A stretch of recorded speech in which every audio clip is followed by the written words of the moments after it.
Hello mga boss! So today meron tayong bagong unit na i-stippling. So as you can see, this is Glock 43X Austria in caliber 9mm. Yan. So prep tayo, nilalagyan natin siya ng aluminum foil sa magazine niya. Yan. Para hindi siya mag-deform yung kanyang frame, yung kanyang grip pagka in-stippling na natin. Yan. So pakita ko sa inyo yung process paano siya ginagawa. First, kailangan natin siyang tanggalin yung kanyang slide. Okay. So, disassemble natin. Yan. So, ito lang magiging tira niya.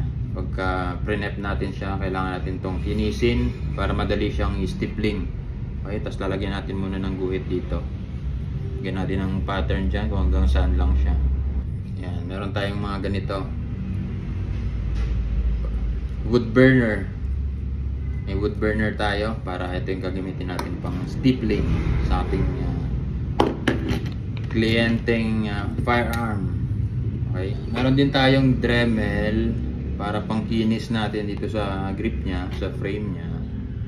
Ayan, pang sanding natin. Maganda to kasi yung Dremel na to parang pen type lang siya.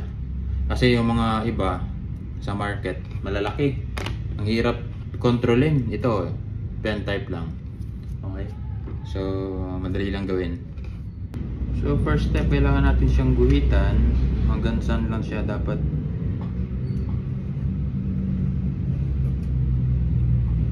stippling. Yan. Bordering tayo.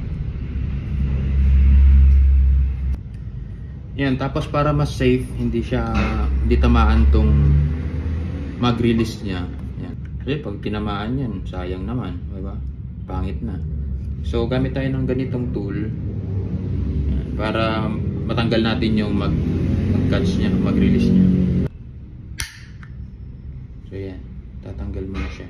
So lagay mo lang sa maayos na lagayan. Okay, once na matanggal natin yung mag-release niya, yan, pwede na natin ilagay itong magazine niya na balot ng foil para safe din sa init sa loob, hindi masunog, hindi matunaw yung plastic, hindi ma-deform yung kanyang grip. Ayan. Ayan, nilagyan na natin ng foil. So ito yung gamit nating Dremel. Ayan. Pen type na Dremel yan. So may adjust siya dito, pwedeng 4, 5, 1, depende. So pag bago ka pa lang, pwedeng 1 lang para hindi ma-over yung pag-kiss-kiss mo dito. Ayan. 2 lang. Ako normally 2 or 3. Pagka naiinip ako, natatagalan ako 3 para mabilis. Pero kung yung mga sulok, yung mga kantuhan, 1 lang ako dyan. Okay. Yan, for safety reason, gamit na tayo ng yan, mask. Kasi maalikabok yan eh. Tapos meron din tayong eye protection. Okay, meron din tayong eye protection. Yan. So meron din tayong ganito para safe tayo. Para pag ginawa natin, safe na safe tayo. So yun guys. Ready na tayo sa ating operation.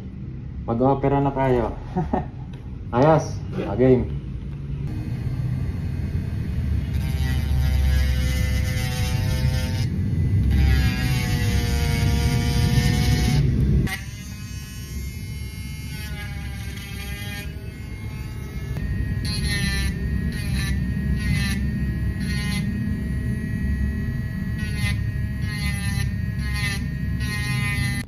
Yan guys, nakakalahati na tayo sa bordering.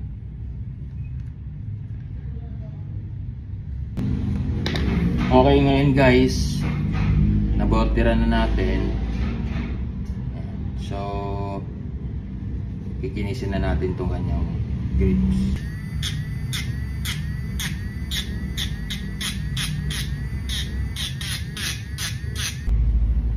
Yan guys, tingnan natin. Kininis na natin. Malikabok lang. Kininis na natin. Pansin namin natin pangkinis at pangliha. meron din tayong mga ganitong ano, mga pangkinis natin. Meron tayong set na ganyan. May gamit natin ngayon 1,000. So yun guys, mag-stippling na tayo. So ito na yung ating unit. Okay, prep na, ready na. Tapos ito na yung ating wood burner. Yan, ready na rin yung ating wood burner. Yan, pinapainit ko na. Yan, as you can see, meron akong plastic dito. Ito yung dito ako nagpa-practice dati. Yan, dito yung mga pattern natin. So pag mainit natin, test natin dito muna bago dun sa unit para sure na okay na yung init niya or gumagana na yung pattern niya. Kasi pag hindi pa mainit, masisira eh. Matideform yung pattern niya. Pag sobrang init naman, hindi natin matatansya yung diin. Okay, so dito tayo mag-apply muna bago dun sa unit. Okay? Tapos meron din tayong brush. Yan. Lalagay natin siya dito sa gato natin.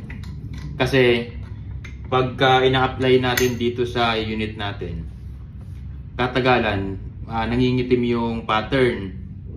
Okay, yung burner natin. So kailangan linisan. Ang panglinis ko itong brush. Kinukuskus ko lang siya dito para mawala yung mga plastic na nakadikit sa pattern. Para pag-apply sa unit, buo pa rin. Okay? Yan, i-kiss ko lang siya dito. Kumbaga ito yung magiging panlinis. Yan, panlinis siya. Alright? Okay? Medyo mainit na, naamoy ko na. So, try muna natin dito sa ating yan, okay na. Okay na yung init niya. Yan, gumagana na yung init niya. Every pagka-black, mga 5 to 10 na press, nililinis na. Pagdating naman sa Glock 19X, medyo challenging kasi matagal at saka pag yun ay hindi mo agad nilinis yung pattern mo, mangyayari, mangingitim yung 19X, yung pattern niya, mangingitim. So every diin, linis, diin, kaya matagal. Hindi katulad sa mga black, nag-glock. Diin ka lang ng diin. So hindi nagbabago yung kulay niya. Sa 19X kasi medyo challenging, pinakamahirap gawin yung 19X. Tapos kailangan meron ka din mga ganito, patungan ng kamay para stable, hindi gumagalaw. Kasi pag medyo mataas, mahirap. Kaya ito yung ginawa kong patungan ng kamay ko. Tapos kailangan katutok yung ilaw para stable. Okay. So rest muna natin konti. Ito yung progress.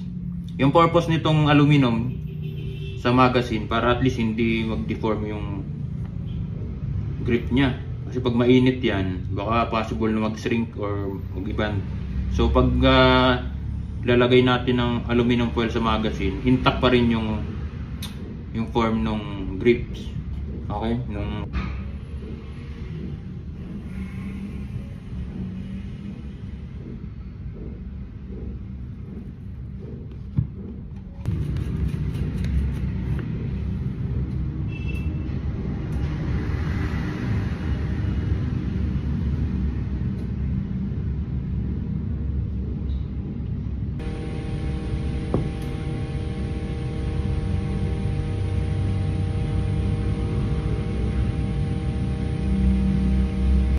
Alright, so ito na yung progress niya.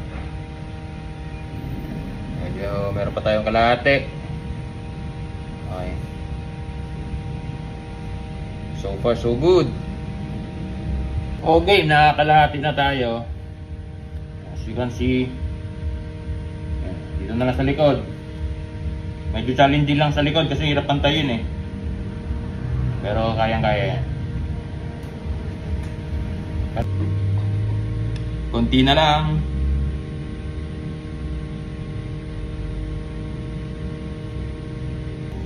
Guys, pakita ko sa inyo yung aking mga patterns. Sobrang dami yung mga patterns ko. Pero syempre, meron ako dyan tatlong favorite lang. Yun Yun yung na-master ko. Ito hindi ko pa natatry itong gamitin. Tapos na yung ating Glock 43X Austria. Na-stipling na natin. Tanggalin na natin yung magazine. So yan, install naman natin yung slide niya. Ang dali lang naman ikabit ang slide ng Glock. Yan o. Okay.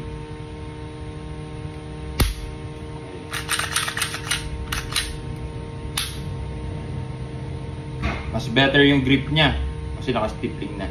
Mas mahahawakan mo siya ng maayos, hindi na madulas. So pag pinasok mo yung magazine, ganito yung itsura niya.